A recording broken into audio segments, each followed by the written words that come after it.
And here we are again. Hello. Greetings to you from myself, Paul Rotherham, and welcome to another edition of the Coaching Hour. It's brought to you in partnership with Coaches Network South Africa. We are one coach down today. Mary is traveling. She's gone down to the Cape. She's actually enjoying a psyche course. As you know, that's her speciality and what she has a passion for. So it's wonderful that Mary is doing another of those courses. I tell you, just when you think you know everything about something, you realize how little you know. So good luck with that, Mary. We'll miss you today, but it's wonderful to have you with us. And of course, Mareka is here as always to introduce our guest for this week's edition. Thank you, Paul. Yes, we are privileged to have, it's in fact Dr. Walt Janse van Rensburg. He's a researcher, leadership practitioner, and creative who explores how embodied awareness and prosilience can elevate human performance, well-being, and purposeful living. Very interesting word. We were just speaking about the fact that we have never heard of this word before, prosilience. Thank you very much, Paul and Mareka. It's an honor to be here. And I just want to say you're doing really great work with the Coaching Hour and also the Coaching Network. It's really important work. Thanks for having me. Pleasure. Thank you. So Walt, that word. Yes.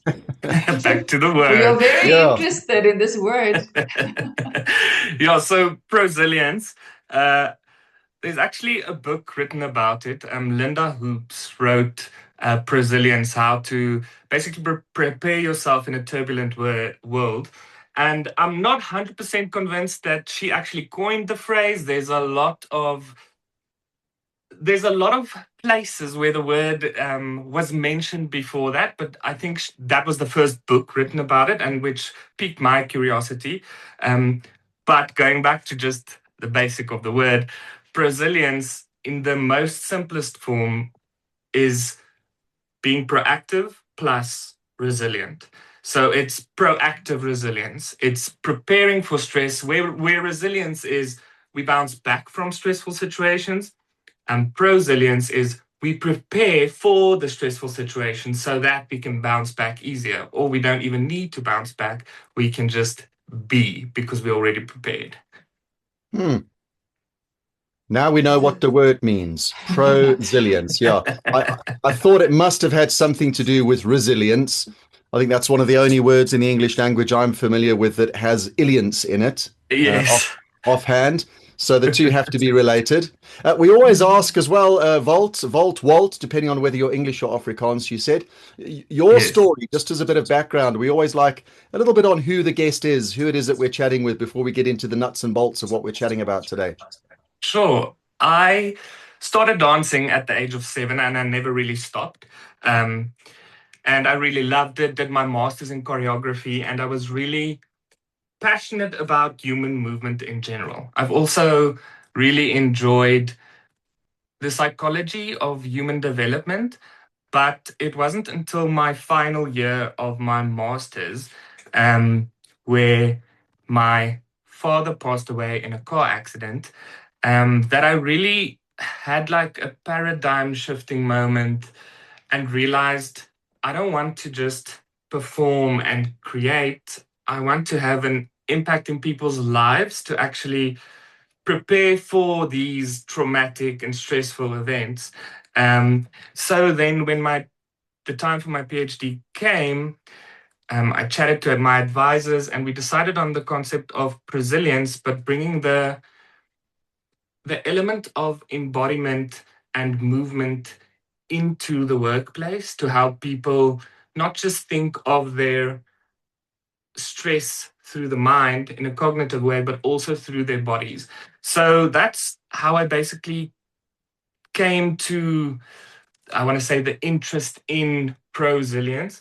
And it was also while I was working in a high stress-filled environment with people that experienced the same. So I wanted to help these people. And by building a program around embodied prosilience, I was able to do so. So that's my story in a nutshell.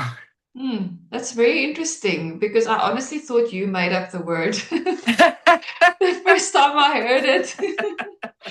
But it actually makes sense because why do we want to bounce back if you can be paid for stress? So it really makes sense. And I always believed that movement and the body plays a very big role. In fact, the course that Mary's doing, Psyche, has got to do a lot with the body also. But tell us a bit more about this embodiment. This is quite fascinating how one can use movement for your body to be prepared. Yes. So what embodiment means is, let me give a bit of background. So René Descartes in the 17th century um, proposed the idea of dualism, which was that the body and the mind are separate. Basically, the concept that you're an instrument, your body is an object that is governed by your mind. So there's many theories that came after that. It was the body as object, then the body as a subject of experience, and then eventually embodiment came to the forefront where it speaks about the body as a process.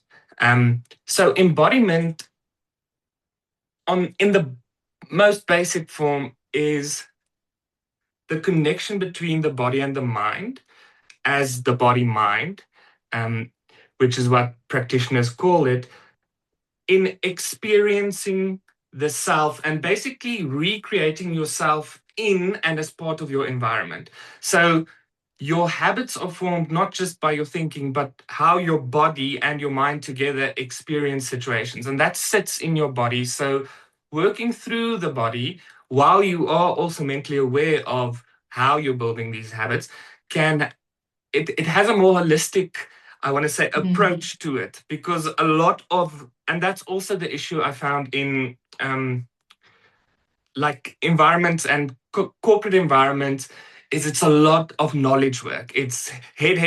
We're just going to learn. Same with universities. It's a very cognitively focused approach to everything.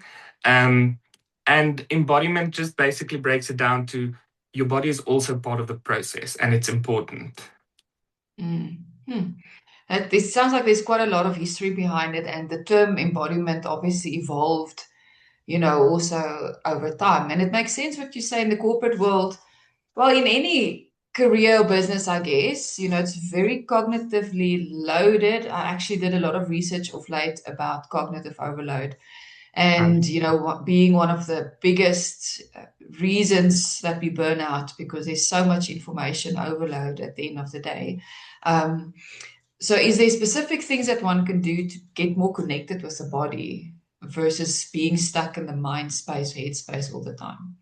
Yeah, 100%. I just want to say I watched the episode From Burnout to Balance that you guys did, where you were actually interviewed and speaking about these concepts. So those that you mentioned there, the butterfly hug, grounding in the present, and also like the 4-7-8 breathing, all of that are great principles to obviously make sure that you're okay. So I think practitioners often speak about Prosilience without knowing that it's Prosilience. So it doesn't necessarily need to always be coined, I want to say, but practices like that are great. And other practices that I'll mention, I think a big thing is awareness and just actually being mindful and present in the moment, which is something that I also constantly struggle with. Like, it's not you learn it and then everything's perfect. You constantly struggle with it, but just the experience of checking in with your body. So what I'll have people do, and people can do this on their own as well, is just lie on this in supine position on their back and to just really check in with their bodies. Check whether your jaw is unclenched. Check where there's any tension in your body.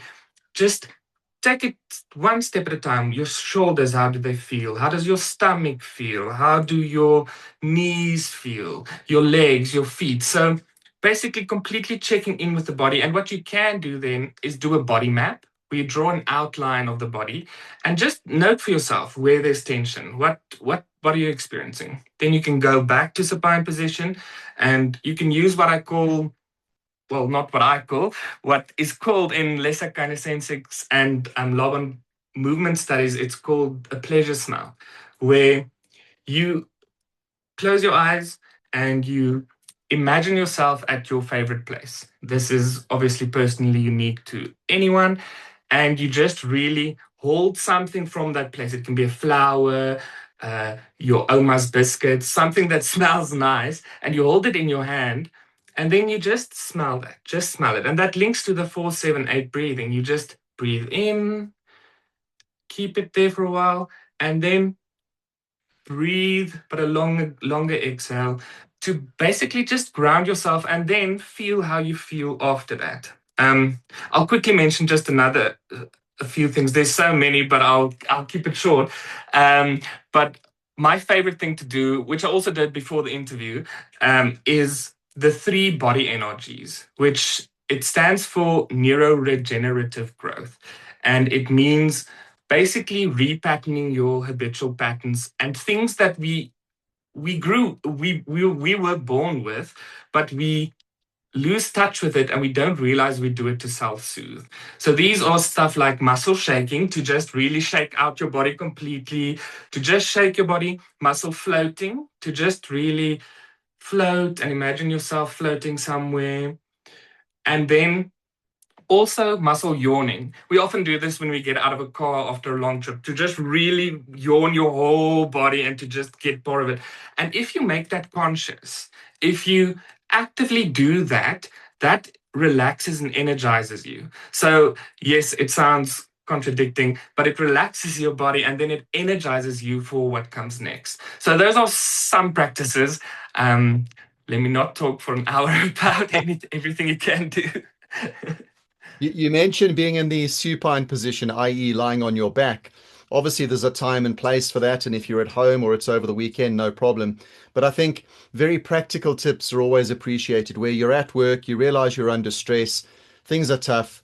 What do you do? Because I think if you were to push all your papers and your laptop off your desk and lie down, you might get some strange looks in the office. So, how do you, in real terms, how do you deal with this? And I used to worry about what people think. In fact, to be honest, I probably wouldn't mind now lying on an office desk and moving everything out the way. And I'm sure that there are people who do that.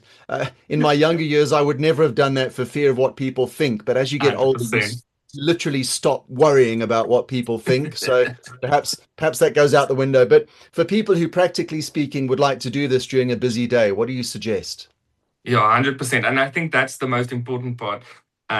Because yes, just going to lie on a dirty floor isn't necessarily gonna be as fun or socially accepted. So what I do when I work with people is I allow them to build a personally unique pattern phrase, right? So it's to build new habits, but to do these, to take concepts from all these, I want to say, somatic approaches, right? To take concepts or little explorations and to just do it at their desk, for example. So when we say shake, you don't necessarily have to get up and shake, but even anticipatory shaking, just shaking your shoulders a little bit, just shaking your head a little bit. You might look a little bit weird, but not as weird. And to just yawn a little bit, that's quite normal. But it also goes into just completely being aware. If you sit down to check in with yourself, to notice, because it doesn't need to be lying down, to notice whether your jaw is clenched, whether you are actually lengthening the back of your neck so that you don't sound like this. And then we often say sit up straight, but that's also not really what we want to do. We just want to lengthen because we have natural curves in our spine. So you just want to lengthen the body upwards, release tension in your shoulders, because we often become habitual to talk like this. So it's really just checking in and going back to what Marika said in that previous, I want to say, interview about burnout to balance, is actually grounding yourself, like putting your feet down, because we often tap our feet or one is on the desk, to just ground yourself and feel the energy from the earth, to just be able to speak more clearly. There's also vocal techniques you can do to prepare yourself. The muscle shaking can also go into like a horse lips, going, which yes, might also be silly, but you can do that at your desk. Horse lips, you can hum, you can play around with drumming of instruments like just to get yourself to also speak more clearly. And that also gives you confidence, which goes into the rest of your body. So I think there's a lot of things you can do, like breathing as well. But once again, let me not take an hour for that. As someone with a PhD in movement, as I understand it, and from your background doing choreography and being in a very physical world, I think this is probably the first opportunity we've had to speak with someone who is, if I can phrase it like this, equally physical and intellectual. And my question based on that is, there are, I believe, because I'm to some extent like that myself, a lot of people who question this sort of airy fairy stuff that we chat about on the coaching hour. Oh, you need to be grounded. And a very real example of that, for instance, is I'm a runner, and we do or did a lot of track running. And at the end of every track session, we take our running shoes off and we do 2 laps of the track barefoot. And the coach believed that not only was that our cool down, but it was essential for grounding. And at the beginning, it was kind of like, gee, this is the first coach we've ever had who's made us do this. But there genuinely was something in it. So for the naysayers, for people who are perhaps more intellectual than open to this type of thing, based on your studies, what is the research, as it were, to the physical side of being able to relax and switch off? How does that tie in with the intellectual side? Yeah, 100%. When I started with my studies in first year, I was very cognitive. So getting out of your mind and into your body, it's a process. And yes, it makes sense that people question things they don't understand. But once you, like you said, take your shoes off and do the running around the laps without shoes, you can start to experience it. But it's grounded in theory in the sense that it can be measured. So, for instance, the program that I did, I used Martin Seligman's PERMA profiler. Okay, so what that means is it measures someone's subjective well-being at work based on the P is for positive emotions, the E for engagement, the R for relationships in the office or at work, the M for meaning that you experience at work or with your work, and the A is for accomplishment. So what it does, it's a questionnaire that asks questions about how you feel or experience certain situations at work. And then what I would do with my studies is do that before we started with the program. We then do the program, which was 12 sessions over 4 weeks, and then after the program. And I first also thought, oh, this might not actually help them. We don't know if this is going to help them. But then when I saw the results after all the journaling, the body maps, actually building these pattern phrases, their subjective well-being moved from what he said, low or sub-effective range of well-being, almost languishing, to a normal range of well-being. So it increased the subjective well-being collectively, all the participants increased with 30%. So we don't think these things necessarily do anything for us because we're not noting everything that we're doing every day. But if we, for example, go take a walk outside, and we suddenly feel better in the afternoon after taking that walk, we're not necessarily going to attribute it to being physical or doing anything like that.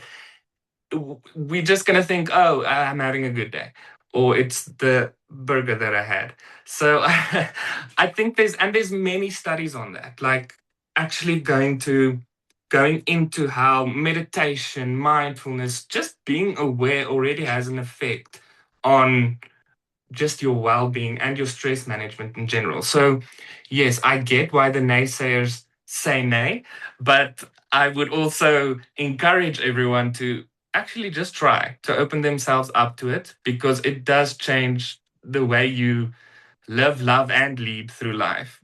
It really helps. Yeah, I love the practical nature of how you explain it. I love practical tools. But yeah, there is a lot of research actually behind it. But the proof is in the pudding to experience it yourself. But I mean, there's so much research, like you said, on meditation, on the breathing techniques, how it actually makes a difference in your nervous system. So there's quite a lot of research. But experience it yourself is where you see the real difference. And yeah, I'm very excited, to talk about this topic because I do believe that these are type of strategies that one needs to build within your day. Because when you do that, you build capacity for when you stress. That's the thing. You can't, if you're 100%. tensed up already and your body is holding all this tension and stress, now you go through a traumatic experience or there's a big project coming up and you can't cope with the stress because you don't have the capacity. So that's how I'm kind of seeing it. Your body builds the capacity so that when those moment comes, you are then in that moment resilient. But yeah, I love the practical nature. Do you do these sessions in person with your clients or do you do it online? How do you normally teach them these patterns? So I do both. I do them in person and online because not everyone, like we spoke about previously as well, like traveling is sometimes not possible for everyone. So I do it online. Sometimes I also combine it with life coaching to make like a fuller, I want to say, package to deal with your life, yes, but also to be embodied about it. Yeah, no, that's very important. It's so close to what I teach in corporate because I feel that there's too much stress. You can't get away from it. We need to do something out the box.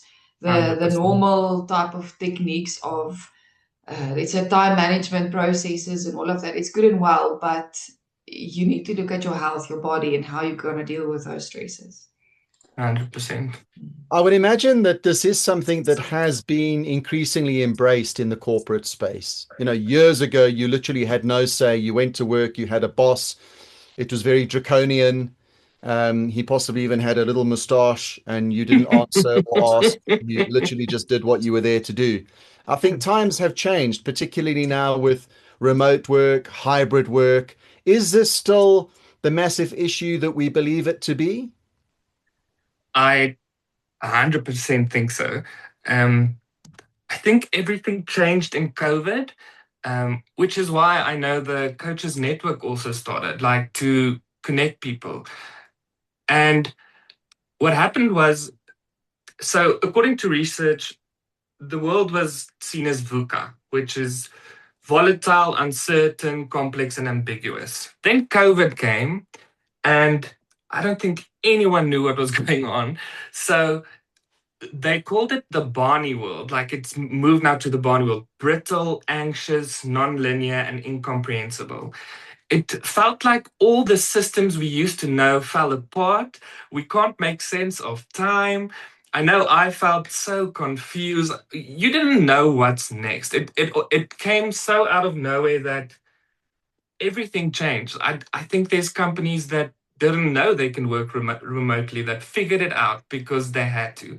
And this becomes even more important in that case to check yourself and to look after yourself because one, remote work is leads to isolation.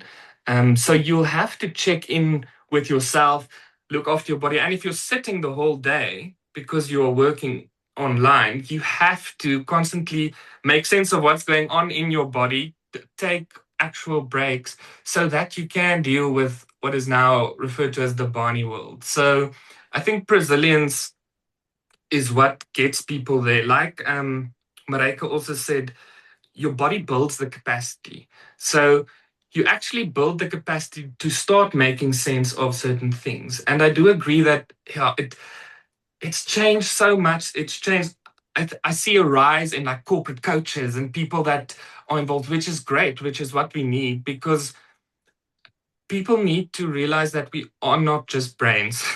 We are we are units, but the entire body mind. And if we don't look after your body, your mind's not going to be able to do anything. So I do think it's still very relevant. Hmm. Obviously, we are at work at the end of the day to do a job, and I don't think this is ever viewed as an opportunity to get out of doing something. But I guess it's all about being all encompassing and just approaching, as we do in many of our coaching hours, approaching things holistically, not siloing things. That seems to 100%. be the general gist, I think, of what I've experienced over the years in the coaching world is, we are, yes, a clump of cells and flesh and skin and bone and meat. But at the end of the day, everything does work beautifully with everything else. You can't just focus on one aspect of being human. And perhaps that's the 100%. awakening that the earth needed, because in some ways you could argue that COVID opened our eyes to that. Perhaps pre-COVID, as much as I loved those times, we were talking about it recently, a couple of runner friends, and we were just saying, do you remember, it's not that long ago where you wouldn't hear a scooter, not one, you wouldn't hear a motor vehicle, were no aeroplanes going overhead. It was beautifully and quiet. I mean, there was a time when you weren't even allowed to drive, so there were no vehicles. And I think I remember, I don't know how true it was, but I remember seeing some footage of waterways around the world and how in the space of like 5 or 6 weeks, these filthy, polluted, plastic riddled waterways cleared Hmm. and fish returned, and nature very quickly got on with doing what nature does quite happily without the interference of man. And I think if you were eyes wide open during that time, there were a lot of extremely beautiful things to witness. There really were. And I guess we have learned, many of us have learned from that, hopefully in a way that helps us to deal better with the Barney world, as you put it. What did that stand for again? So Bonnie is brittle. So it's BANI. So brittle, anxious, non-linear, and incomprehensible. And Yeah. for how long do you think we'll be in the Barney state? Is that something that will evolve? I'm hoping that it evolves. I'm hoping that the awareness that you spoke about, if everyone could see everything as positive or reframe it and take the paradigm that we learned something from COVID, we're learning something from stress, then yes, we could move beyond it. But until then, crazy things, I think if you just put on the news, crazy things are happening because people are not, from my opinion, taking the time to just be aware of themselves. They're putting all their focus out there and not just internally thinking, what do I need? What do I need that will connect me to the person next to me and make the world a better place? They're thinking, go, go, go, go, go. So I do think there's progress that can be made. And I do think the rise in like coaches and I want to say resources to look after yourself is a great example of what can happen. But I don't think everyone is there yet. So hopefully we move beyond it. I think we can. And what is the ideal state then? If Barney is where we are now and that's not great, what would be, is there a defined acronym for where we could and should be as planet Earth? Not sure if there is already a defined one. I haven't actually done research on that. But from my perspective, I think it would just be people that are aware and grounded, and just focus on building habits that can increase the collective energy and like love. So we can say the new acronym will be AGE: awareness, grounding, and energy. I like that. Okay, awesome. Yeah, so maybe you've just invented the new acronym for the future. Who knows? So, Walt, where can people find you if they want to book a session with you, or corporate maybe wants to get you in to help their teams perform better, emotionally resiliently and be prosilient? So you can find me on Facebook as Walt Janse van Rensburg, or on Instagram, it's WaltJVR. And then also the Prosilience project is on Facebook and on Instagram as well. And there is a website coming.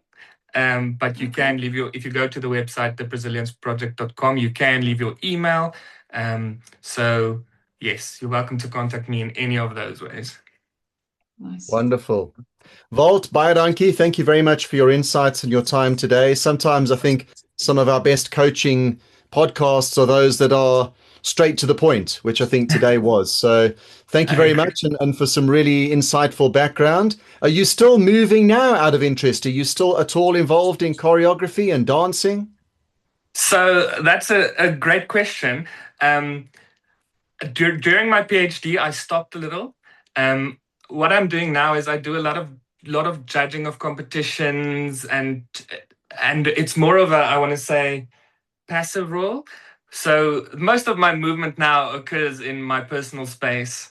But yes, it's a hobby, I would say, at this stage. So love it, but there's work to do. Age is a thing. Age is a thing.